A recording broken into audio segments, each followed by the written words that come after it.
Logo A GoGo is a logo book that's jam-packed with almost 5,000 images.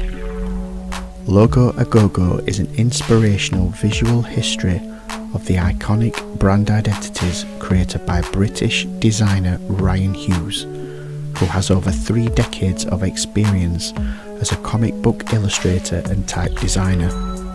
The book was released in the UK in April 2018.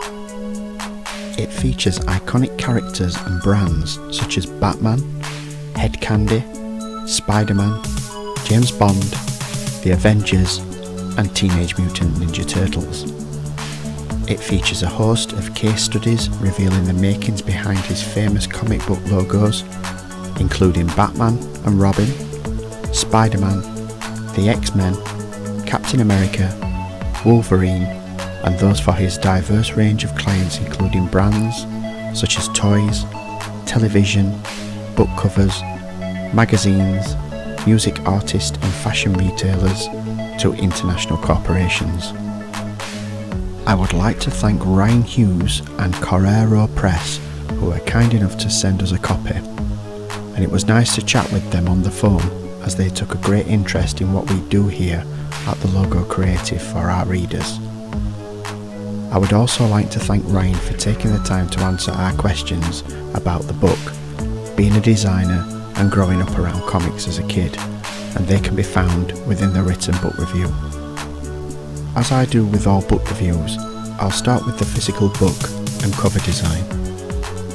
The book is very well made with a premium feel and quite heavy with its near 600 pages. The spine of the book is solid and very strong, as it will need to be as you flick through the book millions of times, as it's just pure eye candy to look at. The cover of the book is bright and colourful, displaying some of the logos Rian has designed, which perfectly sets the tone for what you will find inside.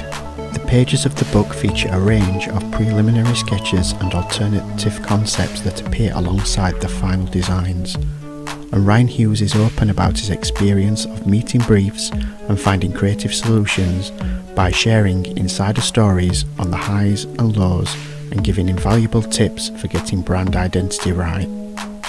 Rian Hughes explains the process on a case-by-case basis by showing some of the ideas that were rejected, either by Rian himself, that the client never got to see, and others that were rejected by the client, also explaining how others took the design in the new direction and expanding how the final version came to be.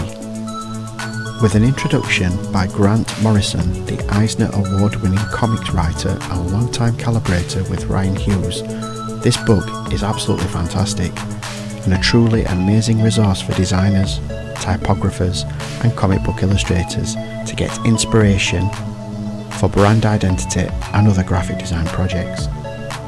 My experience of reading this book is, let's say I was blown away, and that was only a few pages in.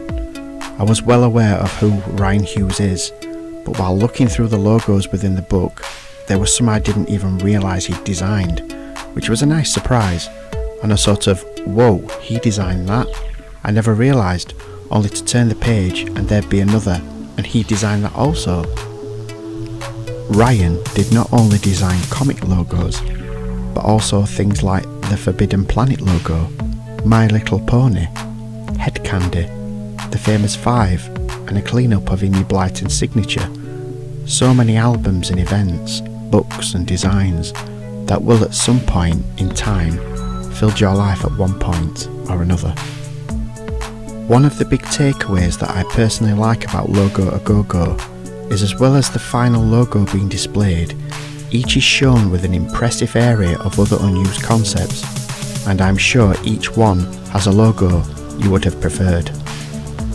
You get to see thousands of directions not chosen and gain a great degree of respect for the work that goes into something that so many take for granted.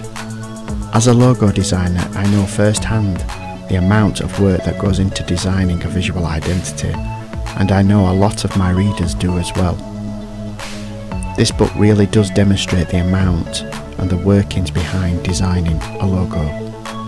Another part of the book that stood out to me that further supports the amount of work that goes into designing logos, even in their purest form, is this section that Rian explains. Every font choice must mean something. Every line must serve a purpose, and you must be able to articulate that purpose, to explain to the non-designer why it's there.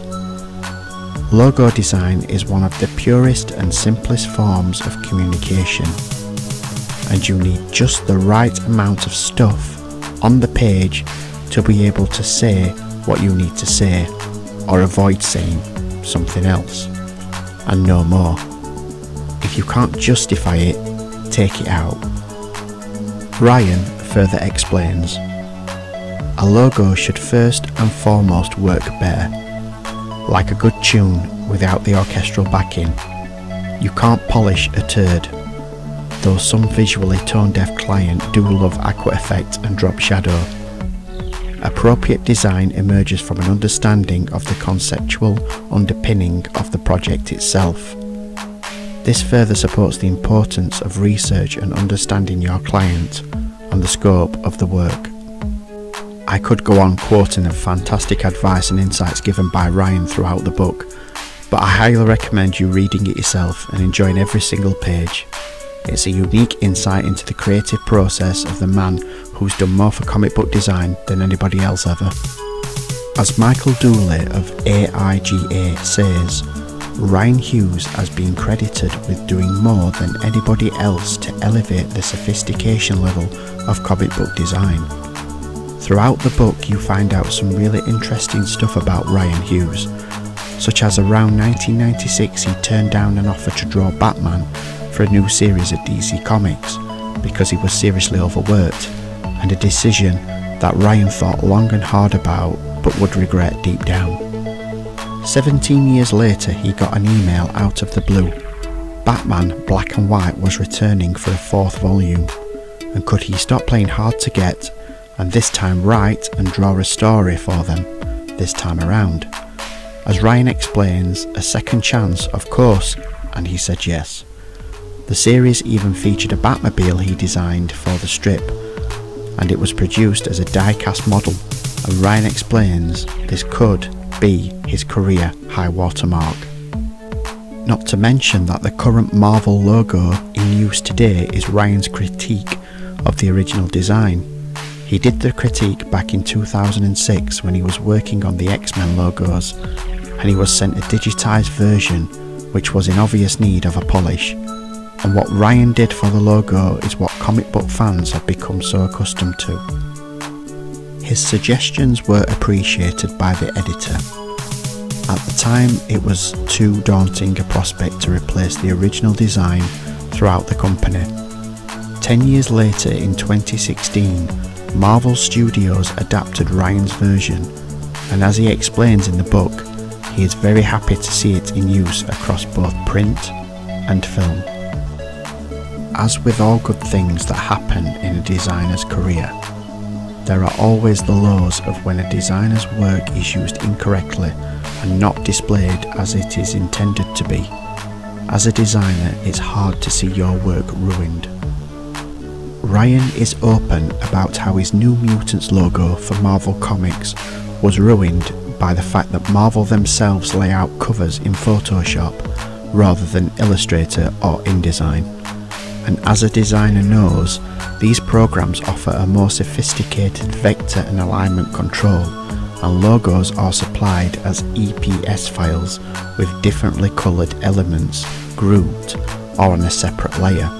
Once taken into Photoshop, these details can be lost or buried under profusion of shadow and effects. The book is loaded with colourful, fun and playful images, including logos, illustrations and comic book covers, with lots of insights given by Rian himself. It really is an amazing book that not only deserves to be flicked through, but read as well, as it's one of those special books that should be cherished by all logo lovers, especially comic book and illustration fans. The book was published by Korero Press. You probably won't find it in many comic book stores, which also makes it the perfect gift.